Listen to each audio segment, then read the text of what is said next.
उत्तर प्रदेश में कोहरे के चलते एक और दर्दनाक हादसा। इस वक्त की बड़ी खबर मुरादाबाद से। मुरादाबाद में हुए सड़क हादसे में 7 लोगों की मौत हो गई, जबकि 25 से ज्यादा लोग घायल हो गए। घटना की वजह घना कोहरा बताया जा रहा है, जिसमें बस और ट्रक के बीच टक्कर हो गई। यह घटना मुरादाबाद आगरा हाईवे की है, जिसका सीएम योगी ने भी संज्ञान लिया है और अधिकारियों को फौरन मौके पर पहुंचकर राहत कार्य में तेजी लाने के निर्देश दिए हैं। सीएम योगी ने हादसे में मृतक लोगों के परिजनों को 2-2 लाख रुपए की आर्थिक सहायता देने के निर्देश दिए हैं, जबकि घायलों को 50-50 हजार की आर्थिक सहायता देने के निर्देश दिए हैं। कोहरे का कहर, ऊपर से रफ्तार। उत्तर प्रदेश में एक और दर्दनाक हादसा, जिसमें 25 से ज्यादा लोगों के घायल होने की खबर है। कोहरे की वजह से बस और ट्रक में टक्कर हो गई। कोहरे के चलते कई इलाकों में विजिबिलिटी बेहद कम है और जरा सी लापरवाही और चूक और उसकी वजह से कई जगहों पर हादसों की खबरें सामने आ रही हैं। एक और दर्दनाक और भीषण हादसा हुआ है।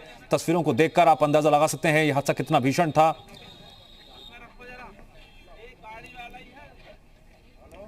मुरादाबाद में यह सड़क हादसा हुआ और अभी तक मिली जानकारी के मुताबिक 7 लोगों की मौत की खबर आ रही है।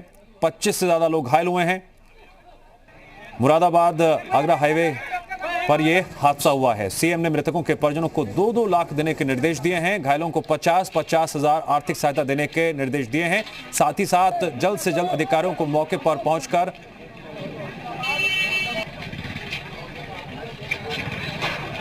राहत पहुंचाने के भी निर्देश दिए गए हैं।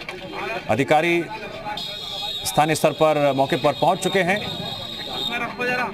अभी तक जो जानकारी सामने आई है उसके मुताबिक घना कोहरा इस हादसे की वजह बना।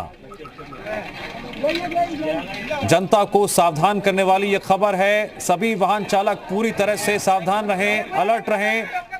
कोहरे की वजह से कई इलाकों में विजिबिलिटी बेहद कम है। खासकर हाईवे पर और भी ज्यादा सतर्कता बरतने की जरूरत है। जरा सी लापरवाही और तेज रफ्तार हादसे की बड़ी वजह बन सकती है, जैसा कि इस घटना में हुआ। मुरादाबाद में भीषण सड़क हादसा हो गया। आप वाहनों की स्थिति को देखकर अंदाजा लगा सकते हैं वाहन किस तरह से क्षतिग्रस्त हो गए हैं। कितनी ये भीषण टक्कर थी, जिसमें 7 लोगों की मौत हो गई, जबकि 25 से ज्यादा लोग घायल हो गए। अभी ये शुरुआती जानकारी है, ये संख्या भी और भी ज्यादा बढ़ सकती है। बस और ट्रक के बीच टक्कर हुई। उत्तर भारत में कोहरे का कहर और उसके चलते विजिबिलिटी है बेहद कम कई इलाकों में। खासकर जो खुली सड़कें हैं, खुले मार्ग हैं, वहां पर कोहरा और भी ज्यादा होता है और जरा सी लापरवाही भारी पड़ सकती है।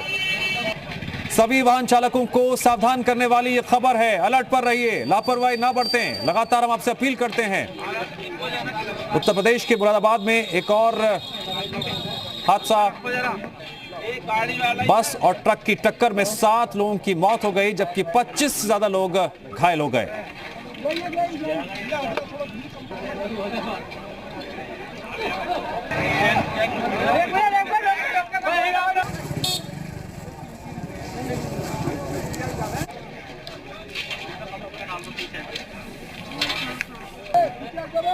सीएम योगी ने भी इस घटना का संज्ञान लिया है और अधिकारियों को फौरन मौके पर पहुंचकर राहत कार्य में तेजी लाने के निर्देश दिए हैं। जी मीडिया संवाददाता विशाल रघुवंशी जुड़ गए हमारे साथ इस खबर पर और अधिक जानकारी के लिए। विशाल, इस हादसे से जुड़ी बातों को लेकर आपको क्या इनपुट्स मिले हैं, घायलों और मृतकों की संख्या को लेकर और साथ ही साथ राहत और बचाव कार्य को लेकर? देखिए, मुरादाबाद के एसपी सिटी ने 6 लोग की मौत की पुष्टि कर दी है और सीएम ने भी निर्देश दिए हैं कि घायलों का समुचित इलाज कराया जाए। इसके साथ साथ मुआवजे की घोषणा भी कर दी है। 2 लाख रुपए जो लोग की जिनकी मृत्यु हुई है उनके परिवार वालों को दिए जाएंगे। इसके साथ साथ जो लोग घायल हैं उनके लिए भी मुआवजे की घोषणा सीएम योगी आदित्यनाथ ने कह दिया है। इसके साथ ही अधिकारियों को ये निर्देश दिए हैं कि मौके पर तत्काल जाएँ और घायलों का समुचित इलाज कराएं। ये बताया जा रहा है कि कोहरे की वजह से ये पूरा एक्सीडेंट हुआ है और बस और ट्रक में ये भिड़ंत हुई है। क्या कुछ वजह असली रही है, इसके बारे में भी जांच टीम जो है वो पता लगाएगी कि क्या कुछ असली वजह थी। लेकिन ये कहा जा सकता है कि एक भीषण हादसा है और जिस तरह से लगातार सर्दियों के मौसम में जो हादसे होते हैं उसी कड़ी में एक और ये भीषण हादसा हुआ है। और ये कहा जाता है कि तमाम हाईवेज पर बातें तो बहुत होती हैं परिवहन विभाग की तरफ से कि तमाम हाईवेज पर कोहरे से निपटने के लिए तैयारियाँ हैं, यहाँ तक कि रोड मार्किंग है, इसके साथ साथ लाइट्स का जो प्रयोग हो रही हैं उनके बारे में पता लगाना है, क्योंकि बसों में स्पेशल लाइट लगाने के लिए कहा गया था। लेकिन उसके बावजूद भी स्थिति ये है कि इस तरह के हादसे होते हैं और आनंद फानन में एक टीम गठित जरूर कर विशाल, इसीलिए लगातार हम भी अपील करते हैं वाहन चालकों से, अभी कोहरे से निजात नहीं मिलने जा रही है कुछ दिनों तक, ऐसे में सावधान रहने की जरूरत है। विशाल, आप बने रहे हमारे साथ, एक और अहम खबर है जिस पर आगे आपसे अपडेट लेंगे।